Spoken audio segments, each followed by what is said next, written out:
Bonjour et bienvenue dans le blog de la transmission d'entreprise. Combien vaut votre entreprise? Aujourd'hui, nous allons voir à travers un cas quelle peut être la valorisation faite par un repreneur physique. Prenons un exemple. Une PME de 4 millions de chiffre d'affaires, 35 personnes, dans les équipements d'automatisation de chaînes de production, secteur automobile, agroalimentaire, etc. Le cédant veut vendre 100% de ses actions. Quels sont les éléments classiques d'un dossier de présentation sur le plan technique, économique, humain, financier? Alors l'activité. Le chiffre d'affaires est stable sur les 3 dernières années et 3 clients industriels représentent respectivement 30, 20 et 10% du chiffre d'affaires. L'outil de production, en fait, c'est un gros bureau d'études d'une vingtaine de salariés et l'essentiel de la production est sous-traité.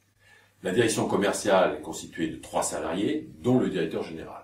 Du point de vue homme structure, le patron, président, a 75% des parts et le directeur général 25%. Mais celui-ci veut rester salarié après le départ du patron. L'organigramme de la société est complet et les services sont bien structurés par fonction. Les données financières. Les résultats moyens sur les 3 dernières années donnent un REX de 250 000 € et un résultat net de 150 000 €. Les capitaux propres se montent à 1,2 million et la trésorerie à 1,1 million. Il n'y a pas de dette. Quels sont les autres points d'attention qu'il faut avoir sur un dossier? D'abord, l'immobilier. Il faisait partie de la société il y a encore 2 ans, mais il a été vendu en leaseback. Il reste encore 13 ans. Et ceci a donné lieu, bien sûr, à un retraitement du résultat. Les incorporels, les brevets, heureusement, ont été déposés au nom de la société et non pas à celui du propriétaire. Les retraitements. Le patron a fait déjà valoir ses droits à la retraite. Il ne touche plus de salaire. Donc les résultats moyens présentés ci-dessus ont déjà intégré ces retraitements. Quant à la trésorerie, celle nécessaire à l'exploitation se monte à 400 000 € et donc il reste une trésorerie excédentaire de 700 000 €. Quel va être le mode de calcul fait par un repreneur physique? L'approche classique va consister à prendre la moyenne des 3 derniers REX et y appliquer un multiple de 4, ce qui donne 1 million d'euros. À cela, dans le cas particulier d'ici, quand il y a une trésorerie excédentaire, il l'ajoute, donc 700 000. On arrive à une valorisation de 1 700 000. Et comment peut-il financer cette valeur? Il dispose d'un apport personnel de 250 000 € dans le cas présent. Donc il constitue une holding, avec la remontée de trésorerie de 700 000, arrive à un capital de 1 million, et peut donc demander à emprunter 700 000 auprès de son banquier. Donc on voit bien que pour le cédant, c'est un prix de marché que le repreneur physique ne veut pas dépasser, compte tenu de son apport personnel. Quel est le regard du prêteur? Pour le prêteur, le ratio d'endettement est bon. 700 000 pour 1 million de capital, c'est bon. Mais ce qui compte avant tout pour lui, c'est le profil du repreneur, son expérience métier. Car il faut bien savoir que la banque, dans la majorité des cas, n'est pas experte du métier des PME industrielles. Et donc, l'approche classique du banquier est de consentir à un prêt qui, lui, peut aller à peu près jusqu'à l'équivalent de 3 excédents bruts d'exploitation. Et vérifier que 70% du cash flow prévisionnel de la société permettra bien de rembourser les annuités d'emprunt.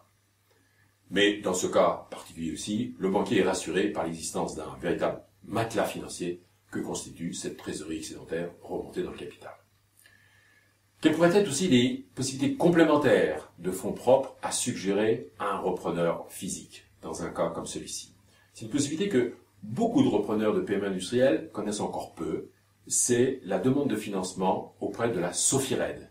C'est un organisme qui finance les entreprises qui maintiennent ou développent l'emploi dans des départements touchés par les restructurations des établissements de la défense. Si le profil de l'entreprise est bien technique, si des perspectives de croissance existent, si la valeur ajoutée technique est conséquente et une croissance des emplois même envisageable, alors la Sofired peut apporter un financement complémentaire, en général de même ordre de grandeur que l'apport de fonds propres du repreneur.